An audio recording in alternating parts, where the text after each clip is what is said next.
I personally, as an OU fan, felt like OU was going to lose as the defense has fallen apart in the last, well, still even the last three games now. The defense has fallen apart. So they fell apart against Texas, and they fell apart in the previous games. Just they made one play enough to survive in the Red River Shootout. Hmm. Yeah, it was kind of tough watching that one. Oh, okay. So how did the four overtimes feel as a fan? Did you enjoy, like, were you glad that OU put up the fight, or was it more of a, like, anxious time where you wish it was just over? Well, as it came to a close, obviously all the momentum was with Texas, and they'd come back to tie the game to send it into overtime. So, as a fan at that point, you try to think, well, hey, it's a new ball game. Maybe things will be different because we won't be sitting in a prevent defense when you're playing in overtime on the 25-yard line like you were the last three drives Texas ran in the fourth quarter. But as far as it goes, you're also sitting there thinking, yeah, we just got dominated in the fourth quarter after dominating the third quarter, and it doesn't look well. we're not taking any momentum into the overtime with us. So it, None. it felt like we were probably going to give up the ghost in the first overtime. Yeah, it did. It was terrible. Okay. Where do you feel the season's going to go after this? Do you think we're going to build off of this momentum, or that we will sink back into previous habits in other games? Are you really not going to ask me about Gabe Burchick or Burkich and the decision for Riley to kick the Go field goal on down? second down. Yeah. You can answer that one too. Okay, look, that is an NFL coaching move. If you don't want to coach in the NFL, don't ever do that again.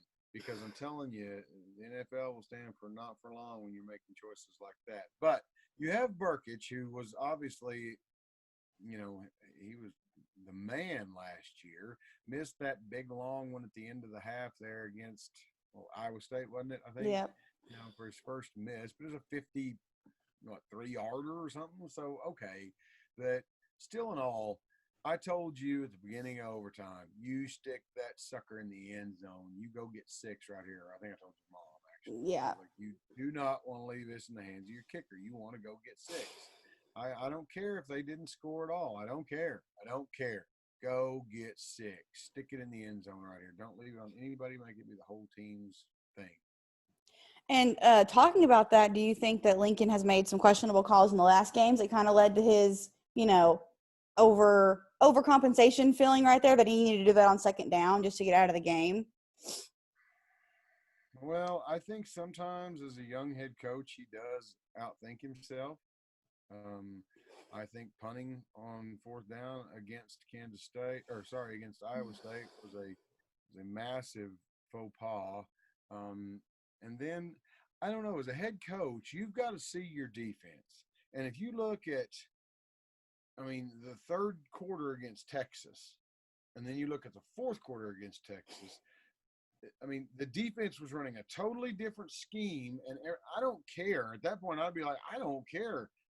Go get back out of the prevent defense, and I mean, you've got to take that initiative as the head coach and say, hey, we got to stop the bleeding here, change something up, bring some pressure, do something.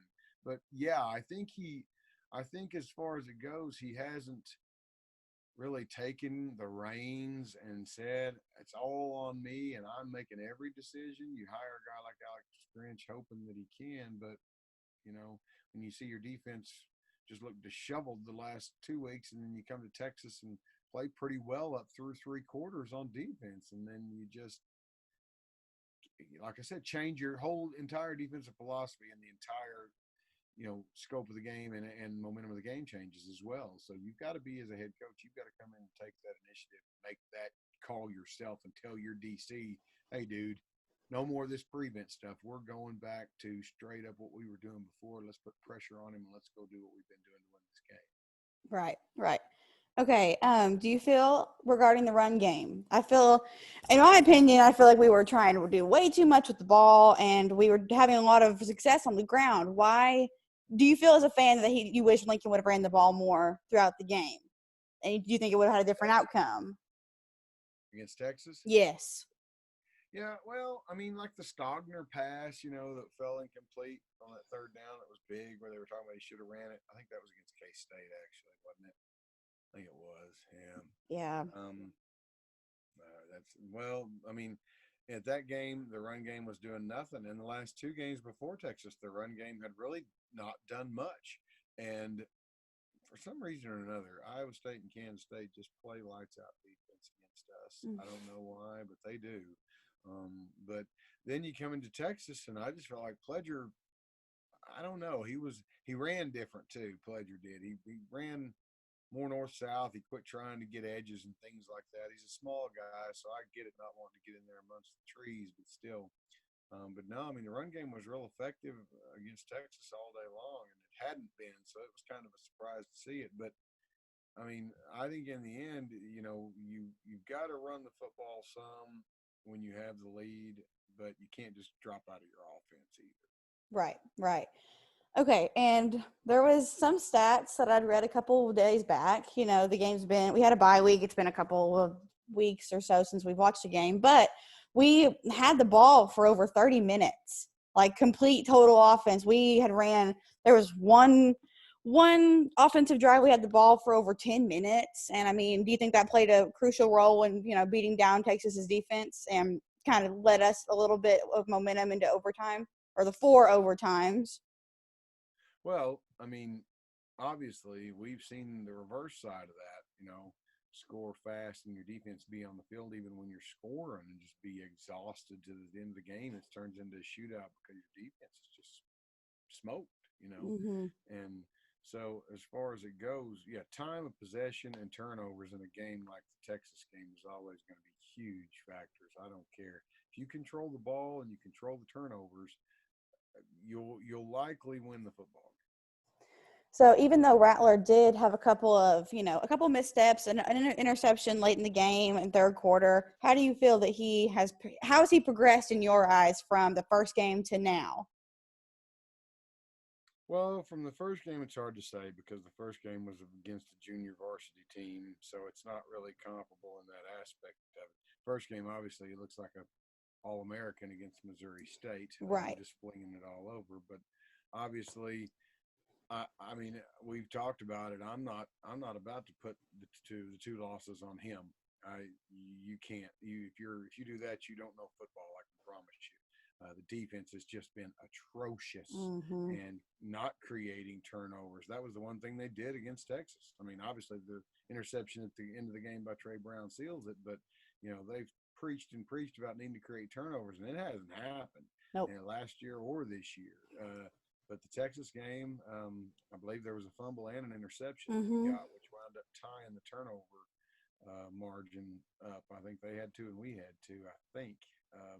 Like you said, it's been a couple of weeks, but still, it's as far as his progression and things like that.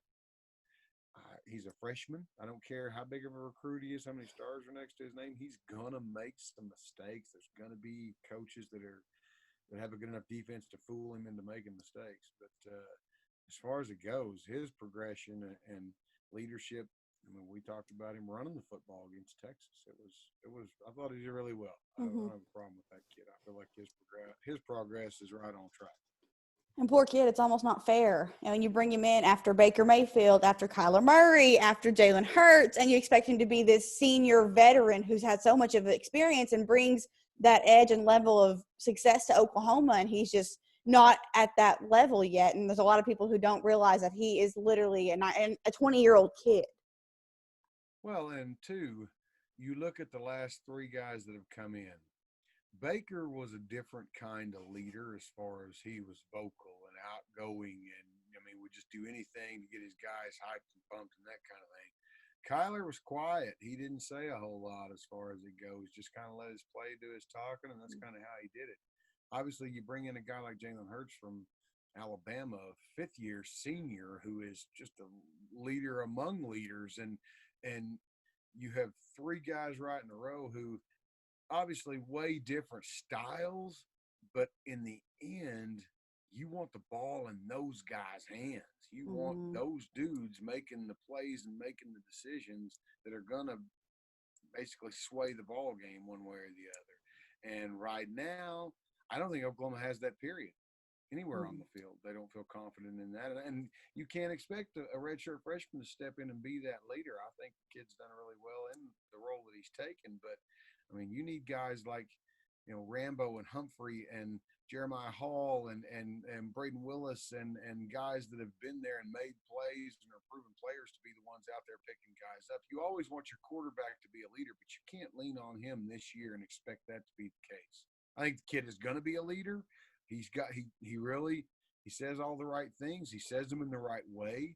And you can obviously tell he works because he has gotten better and things he's worked on. You can tell the game's starting to slow down for him, like I like to say. So. Right. And there's a lot of speculation about him not being this Oklahoma tier level quarterback, but there's a lot of things that play into that too. I mean, like you said, we don't have anybody else on the field. I mean, even last year, number 2 was solid. Every throw to him, he would make something happen. Even if it was an incomplete, he would have rattled the defense in any way and make them kind of scared for that long pass.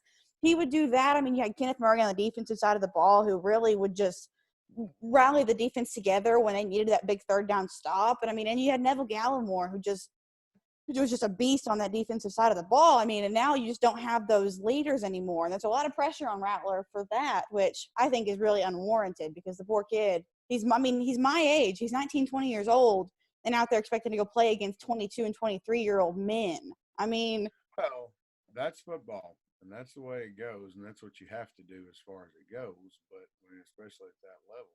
I mean, think about, if he makes it to the next level, he's going to be playing against men, some that are 10 to 12 to 15 years older than him. Right. So, I mean, you've got – and they understand that. Competitors and guys at that level understand that. Hey, you're competing. It's big league. You're going against the best all the time, so you're going to have to be your best.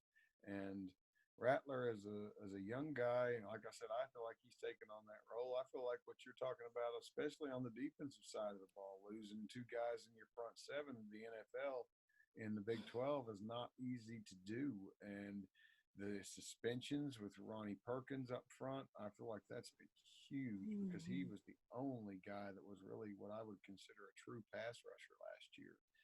Benito's tried to step in and take on some of that role.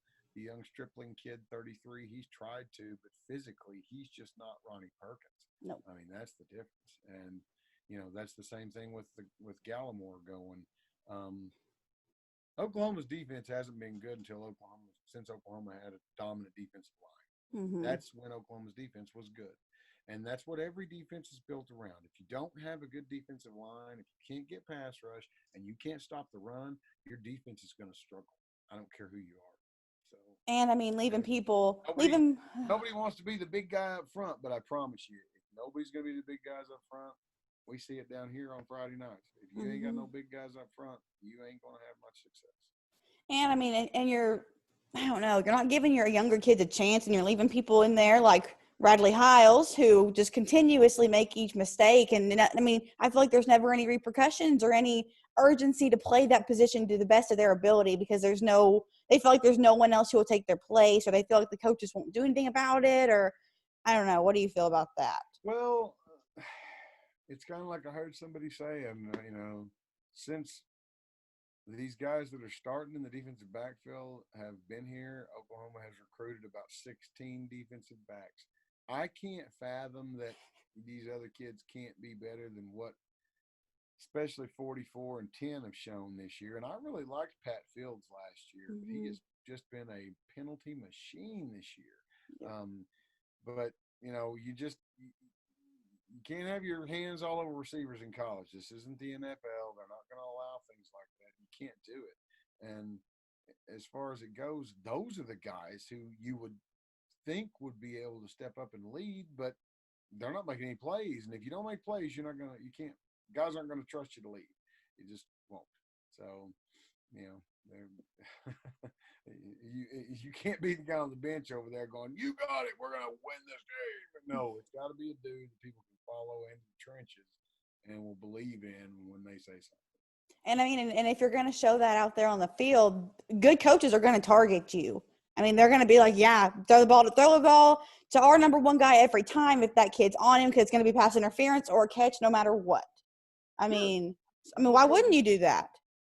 That's what coaches do. When you see a kid go down, see a star cornerback go down, see the freshman get put in there, and then see where they start throwing the football. And that's what a good coach does, and that's part of the game.